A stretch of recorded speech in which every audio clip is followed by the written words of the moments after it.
Assalamualaikum warahmatullahi wabarakatuh. Perkenalkan, nama saya Jerry Priyansyah dari Prodi Bimbingan dan Konseling Fakultas Ilmu Keguruan dan Pendidikan, eh, dengan mata kuliah kesehatan mental. Di sini saya akan menjelaskan sedikit tentang gangguan kecemasan. Nah, gangguan kecemasan itu sendiri merupakan penyakit yang dimana mempunyai beberapa ciri atau khas tertentu. Nah, di sini kecemasan itu berbeda dengan gangguan kecemasan itu juga berbeda dengan kecemasan biasa yang mungkin biasanya dialami oleh beberapa pasien ataupun kita sendiri.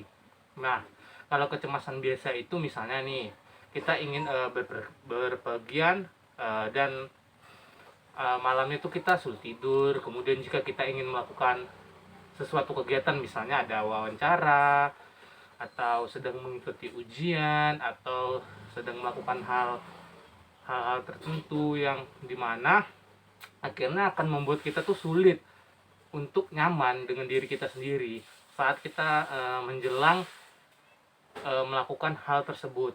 Nah, itu yang disebut dengan kecemasan biasa. Nah, biasanya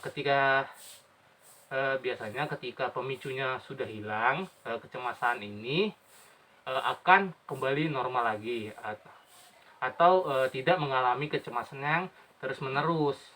Nah, yang paling penting nih harus kita ingat, pada orang yang mengalami gangguan kecemasan ini, termasuk dalam penyakit adalah bahwa kecemasannya tersebut berlangsung secara terus menerus, konsisten, dengan frekuensi kecemasan yang semakin lama semakin meningkat. Nah, pada kasus-kasus tertentu sampai membuat orang tersebut itu tidak mampu melakukan pekerjaannya sehari-hari. Nah, ataupun di dalam kegiatan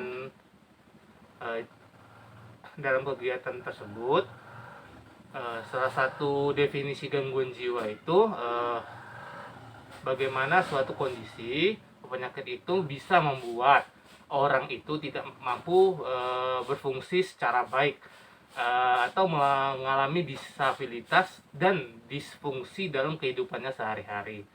Nah, gangguan kecemasan ini banyak sekali nih tipenya. Dalam bahasa Inggris disebut dengan anxiety disorder. Dan gangguan kecemasan yang paling sering kita ketemui di dalam praktiknya ini merupakan gangguan kecemasan panik dan gangguan kecemasan menyeluruh. Nah, pada beberapa kasus juga kita temukan gangguan cemas fobia spesifik. Misalnya, itu seperti mana kita ketahui, itu ada fobia ketinggian, fobia tempat ramai, atau ruang sempit atau gelap. Dan juga di sini ada juga OCD, yang sebagaimana kita tahu kalau misalnya ada yang tidak rapi seperti itu membuat kita tidak nyaman. Nah, itu tapi itu juga termasuk dalam kejiwaan.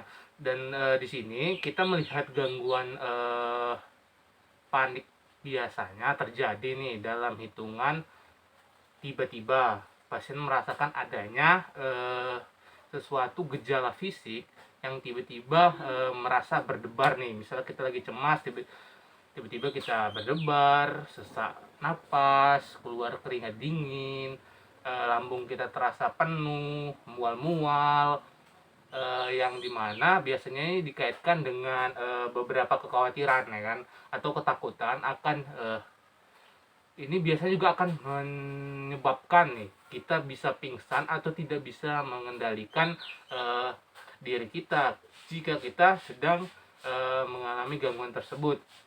Nah, bahkan di dalam DSM-5 saat ini dikatakan bahwa gangguan kecemasan menyeluruh dapat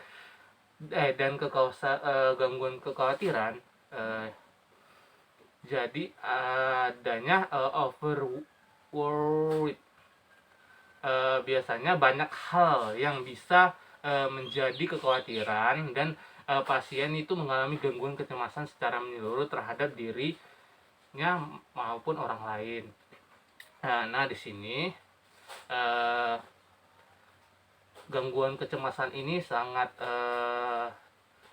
tidak bagus ya untuk kita. Terlebih lagi ini sangat banyak dampaknya ya. Kayak tadi kan seperti kita tidak bisa mengontrol diri, bisa menyebabkan kita pingsan atau dan lainnya. Nah, mungkin itu aja penyampaian dari saya. Mungkin banyak hal-hal yang masih kurang atau harus diperbaiki lagi. Saya juga mohon maaf jika banyak kekurangan kata. Lebih kurang wassalamualaikum warahmatullahi wabarakatuh.